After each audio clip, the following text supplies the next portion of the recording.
Dito ako ngayon sa market. Tingnan mo. Parang kuan, Philippines.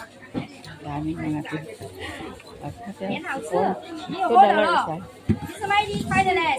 Parang Philippine lang na. Ang daming ganito. Dito tayo dahil sa kabila. May mga pantalon. May mga parang ano lang dito. Parang Pilipinas lang din, no? Yan. Yan. Mahal yan natin, oh. Yung binili ko. Ela, oh. Yung binili kong, ano, bracelet mo.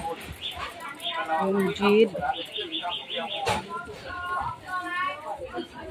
Oh. Daming tao. Market time. Mura kaya dito. Tignan mo yung mangga. Tignan mo yung mangga, oh. How much na mangga? $3 for $5. Ang lalaki, oh.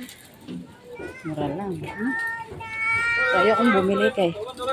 Mag-attend kami ni ma'am ng, ay ano, pupunta kami ni ma'am ng, sa kapatid niya kasi mag-celebrate sila ng Mother's Day, Advance Mother's Day. Ano, $2 lang yan, guys. Alak ka. Sarap talaga nito, oh. Ito, oh. $1 lang. Kaso lang, alis kami. Alam mo magkano to? Benta lang to. 50 cent. So, 50 cent is, kuan, 15.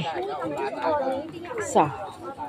Mura talaga dito. So, kung hindi lang malata, i-box natin ba? Iba-box natin na may mangga, oh, 60, may 40. 60, may 40, di ba? Iba dito, ang mura. Hindi kagaya dyan sa atin, sa Pinas. Naku pa. Sobrang mahal. Lalo na ito, piso. Huh? Kaya sulit talaga ang SJ. So, ayan. Lalo na ito. Parang ano lang, parang pinason. No? Bumili lang ako. Inutusan ako ni madam. Ayan, ito po yung morning ko ngayon. Nasa labas na ang aga. Maaga pa akong nagising. 4 something. Pero tumayo ako is 5. Ayan. 5 yan na. Nagtrabaho na. Kaya tapos na ako maligo, siyempre. Breakfast and cleaning. Ganyan ang buhay natin. Ano? Buhay na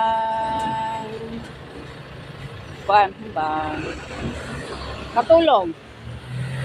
Kailangan unahan natin ang ating employer para pagising nila, andyan na yung kape, malinis na yung paligid, malinis na yung siyempre room niya, and sala, ganyan, everything, di ba? Kaya ito, nasa labas na. So, ayan, hanggang dito na lang. Happy weekend. Ano na yun Saturday. And so, ayan. God bless.